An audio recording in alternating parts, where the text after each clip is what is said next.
did this! The green one! Don't let her get away!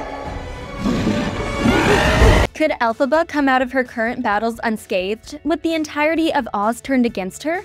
Although she has thousands of people cheering her name in theaters, her support is non-existent in universe, making her odds bleaker than ever. We might consider her a tragic hero, as fate forces her to fail or to lose something significant regardless of her good intentions. It's impossible to say what might become of Elphaba at the end of her journey, but if we take cues from the source material and scenes from Wicked for Good's trailer, we can make a few predictions about the end of her story and the impact it will have on those she leaves behind. Today's video will dive into 6 potential endings for Wicked. I'm not afraid. It's the wizard who should be afraid of me. Number 1. The classic ending. The most straightforward answer for the film's end comes directly from the Broadway production. The film has taken significant inspiration from the stage version, following the narrative closely, while adding embellishments and scenes to help liven up a character who can't receive the same amount of attention in a musical's typical time window. These embellishments and new details feel natural and only enhance the experience, helping us feel like we're living within Oz alongside Elphaba and Glinda, so I think there's a fair chance they'll follow the original production's ending to the letter, with a few added bells and whistles to up the ante. The classic ending pays homage to the Wizard of Oz, adding the arrival of Dorothy Gale, who defeats Elphaba by melting her with water. She single-handedly saves Oz and then returns home with a click of her ruby slippers. What Dorothy doesn't see but the audience does is Elphaba climbing out of a trapdoor, which she used to create the illusion of melting, effectively staging her death with the help of Fiyero. Once everyone in Oz believes she's dead, they're able to make their daring escape and live happily together. You cursed brat! Look what you've done! I'm melting! Melting! Oh, what a world! What a world! Number 2. Elphaba's Happily Ever After. After Elphaba's death, she and Fiyero go into hiding, allowing the world to believe they each died during the film's events. Having no desire to return to their previous lives, they start a new one together, allowing their love to flourish. We learn more about their next chapter from the original book by Gregory Maguire. If the film wanted to extend the ending by adding an epilogue sequence or showing the couple as they make their grand escape, then they might take inspiration from the original novels, which took Elphaba and Fiyero to his family's estates, well away from the prying people of Oz who might stop them from being together. The ending might be an extended version of the Happily Ever After, following Elphaba and Fiyero as they move across Oz. Along the way, they might rescue animals, clear her name, and start a family before inevitably settling down, where no one realizes who they are or who they used to be.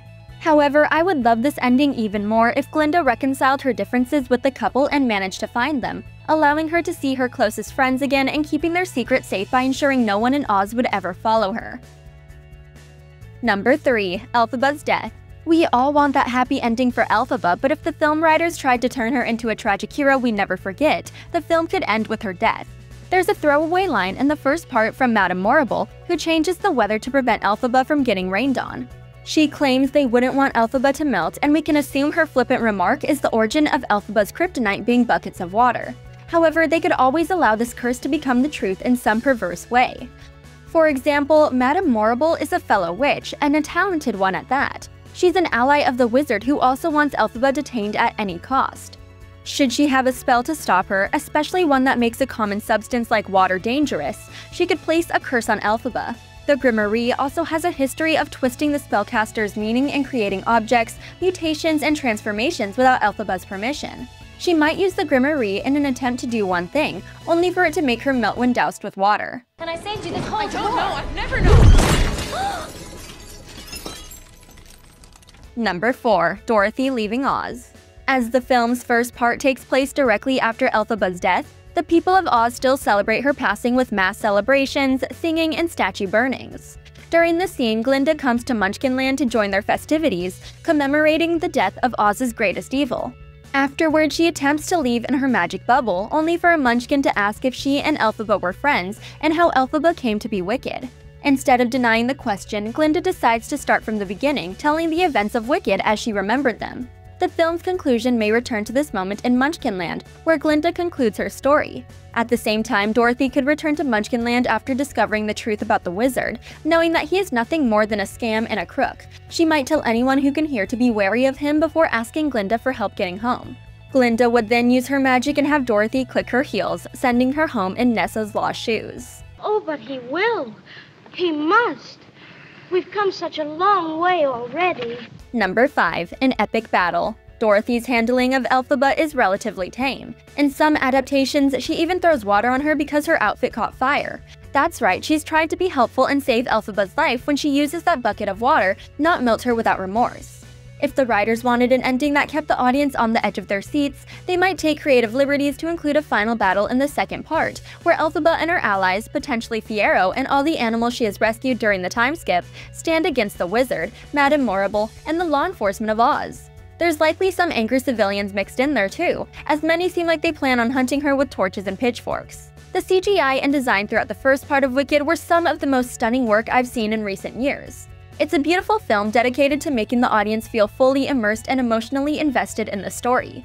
A final battle between these opposing forces would be the perfect opportunity to put those designs to the test, from the many animals who might fight by Elphaba's side to the several witches, each with different powers that might manifest in unique ways, should they find themselves in the heat of battle. And you need spies and animals in cages and an enemy.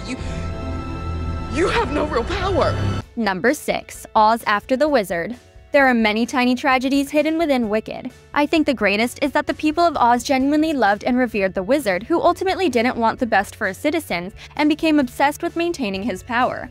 A con man and a former circus member, the wizard used his experience fooling audiences and pulling off tricks to his advantage, conning everyone into believing he could read the Grimoire when he first arrived in Oz. Once they placed him in charge of Oz, he never wanted to leave, and who could blame him? Despite being in a world so unlike his own, the wizard became a phenomenon overnight, changing everything about Oz. He's behind the Emerald City, the bullet train, the yellow brick road, and the disappearances of animals across the land.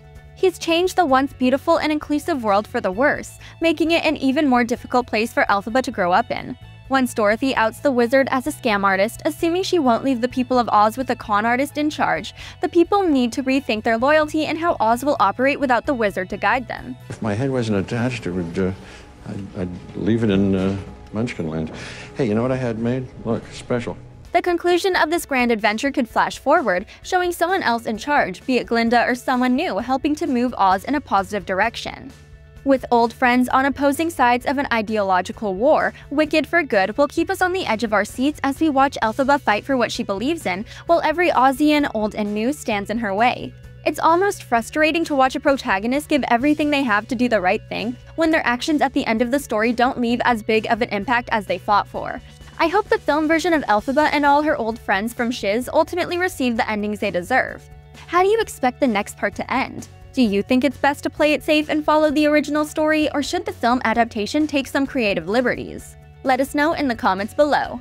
I wish there was something I could do, because no one...